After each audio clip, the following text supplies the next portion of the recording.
Welcome back to MVM. Today we have a Kickstarter preview. This one is for Nocturion from Vesuvius Media. It is a 2 to 4 player worker placement, dice placement game set in a medieval sort of fantasy universe, and you're going to be using a lot of beasts to help you get done what you need to get done. So this is a Kickstarter preview, so with any Kickstarter preview that we cover, this isn't the final components at all. It's not final artwork. So what we throw up on screen is not going to be indicative of what you're going to see. Make sure you guys go to the Kickstarter page to see everything that the campaign is going to hold. So having said that, let's talk about the actual game. This is a worker placement game, which falls in our wheelhouse. We love these style of games.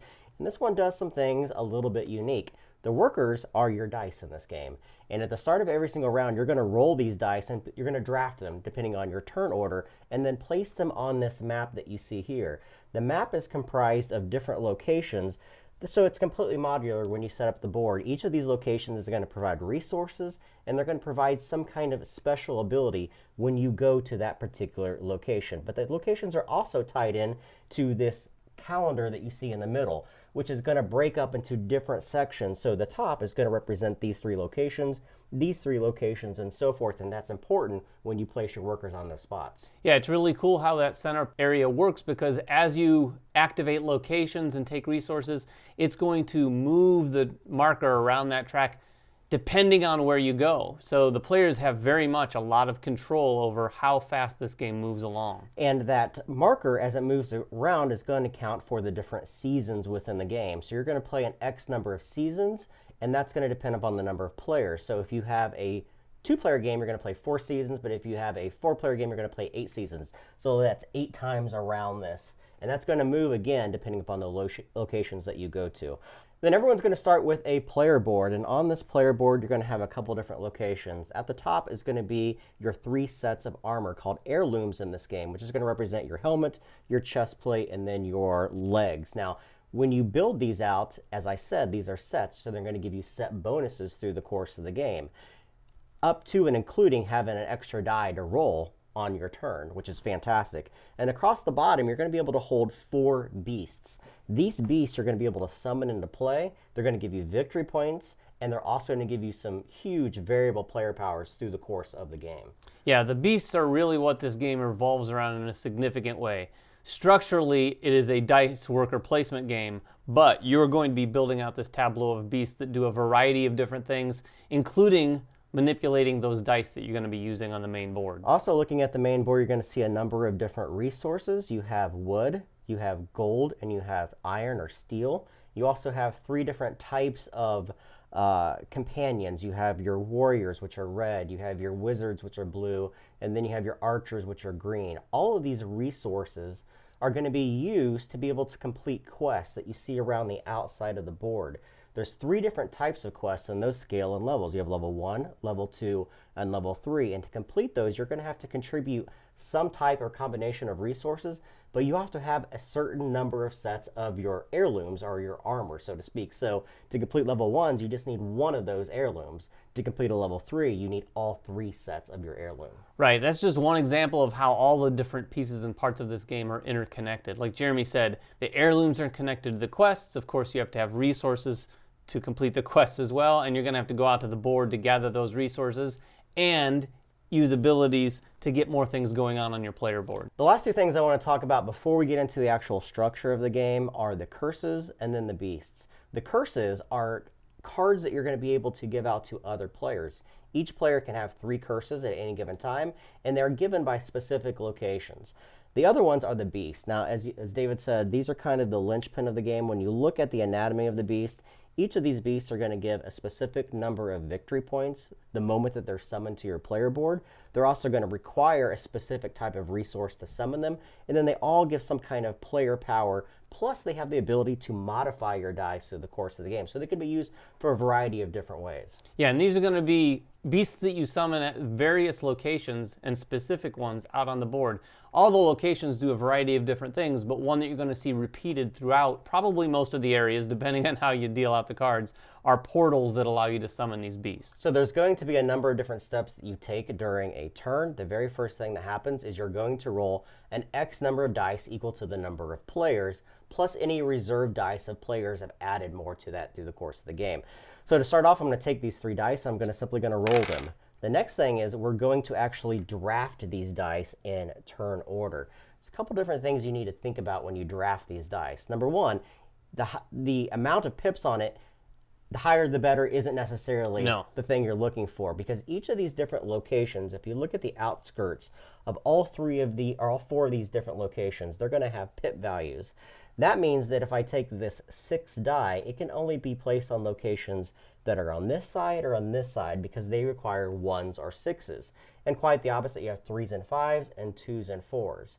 The other thing that is very important to think about is the location of this marker. As we said at the very beginning, this is tied into very specific locations. So if it is on the top of the track, it's referring to things up here. If it is on the bottom side of the track, it's referring to things down there.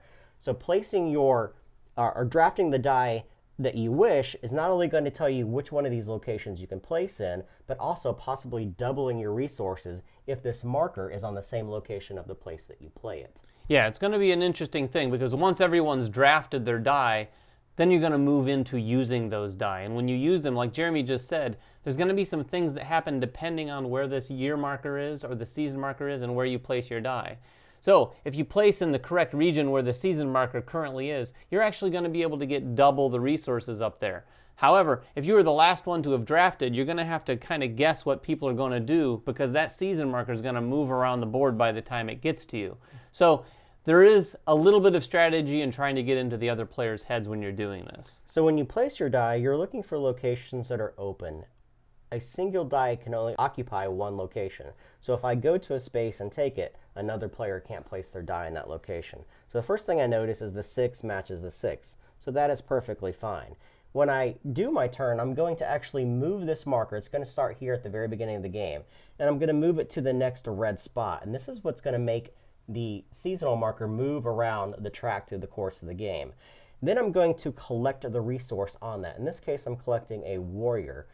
However, since this is pointing to this area, I get to collect 2 warriors. So that's the reason why you may want to go to very specific locations at very specific times when you place your die.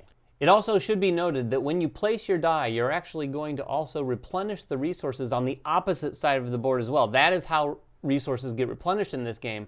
They won't replenish until that happens. So there are going to be times in the game where some spots that you can go to don't have a resource to be taken. So you need to take that into consideration as well. The other thing that you need to consider when you pick one of these locations is the actual ability of the location itself. The one that I went to, which is called the Worksmith, has this icon in the upper left-hand corner. This allows me to summon a beast. And in this case, it's going to depend upon the resources that I have at that given time. I'm going to look through my hand of beasts that I was dealt, and in this case, I have something that matches my red icon. However, if you go to a location that also requires the same resource, in this case I had the red, I don't have to expend one. It's another one of those rules. So I got to collect 2 red warriors, and I don't have to expend one because I went to that location and collected it that turn. All of these beasts have different types of abilities. There's ones that the moment that you summon them, they could do something. There's ones that you can tap when other players or yourself gather resources. There's ones where you can actually discard the actual beast itself to do something. So they all do a variety of different things at different times. Yeah, and one of the main things that they all do is allow you to manipulate your dice. So all of the beasts and all of their variable powers are going to be there, but each one is also going to say maybe add 1 or subtract 1 pip to a die. So when you do that, it too exhausts your beast. When you exhaust your beast, you can't use it for the rest of that round. They will refresh at a certain point, but you're not going to be able to use them over and over. So we've talked about the actual location and what you're allowed to do at those locations. Let's talk a little bit more about the different types of locations in the game. One of them is to summon the beast, which we've already showed you how to do that. One of the locations, called the graveyard, which is this one here, allows you to give another player a curse. Now over in the bottom right hand corner of the board, you have a number of different curses. These curses are going to do a variety of different things, mess with the opponent's ability to be able to do things on their turn, but there's also ones in there that the more that you have, they're going to stack and give negative victory points at the end of the game. Yeah, in fact, those ones are called Bloodlust. If you get one of these, it's going to be -1 point at the end of the game. If you have 2 of them at the end of the game, it's -4, and all 3 is -7. But there's good news. You can actually go to another location to get rid of curses, and that's the monastery. You go to the monastery and you can get rid of a curse. If you don't have any curses when you go to the monastery, you're actually able to take the golden chalice, and as long as you have that, no one can curse you for the rest of that round. At the end of a round, you're going to return that chalice to the monastery for someone to take the next round. 3 other important locations. One location is going to allow you to be able to trade some resources for other resources. One of the locations is going to allow you to refresh one of your beasts, allowing you to use multiple times through the course of the game or the round. And then the last location is going to be able to allow you to grab a hammer. That hammer is going to allow you to be the first player on the next turn, which means that you get to draft before the other players. Now, the other 2 things that you can do on your turn, if you have the right combination of resources, is to complete quests and to complete heirlooms. The heirlooms can be completed in any order, but they all have a different variety or combination of resources that you need. Again, these heirlooms are going to unlock the quest, and they're going to give you set bonuses when they are completed. And you can also complete quests. Yeah, the quests work very similarly. These are going to range from a couple of resources on the level 1 quests all the way up to many, many resources on the level 3s. When you do these, you're going to take the points on the quest and also enact the bonus on the bottom of that card. Now, these quest cards have a variety of different things, but you're going to see here the victory points in the upper left-hand corner. Down the right-hand side are all of the resources you need, and then at the bottom is going to be the bonus that you can basically do right then and there. Again, these are a number of different things. They might allow you to summon a pet. They might allow you to convert certain types of pets that you have into victory points, depending on the genre of pet you have. All sorts of different things. And you're going to repeat that process for each of the characters in turn order. And once that's done, you're going to reset and keep playing. Now, again, this is going to move around this track through the course of the game. Each time that it moves around, it's going to progress the year marker. At the end of a round, if it hits the end of, depending on the number of players, that's going to signify the end of the game.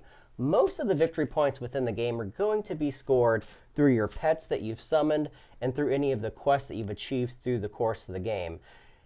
And you're going to tally up those points at the end of the game minus any of the curses that you may have through the course of the game. And that's primarily what you're going to be doing. Again, this is a game about trying to place your worker, trying to draft the right worker, obviously, trying to manipulate that worker to go into the right spots at the right time, and then trying to get the right beasts at the right time to tap or to use to be able to modify your abilities through the course of the game. Yeah, and you have to do this very efficiently as well. This is not a game where you can store up a ton of different resources. At the end of every round, you have to discard down to 6 resources. Yeah. So you want to make quests happen. You want to get those heirlooms out, get new resources, and do it all again as quickly as you can before time runs out. So guys, that is Nocturion. It is a 2 to 4 player game. If you have any questions about the game, make sure you make them in the comments below. Check out their Kickstarter page for final art.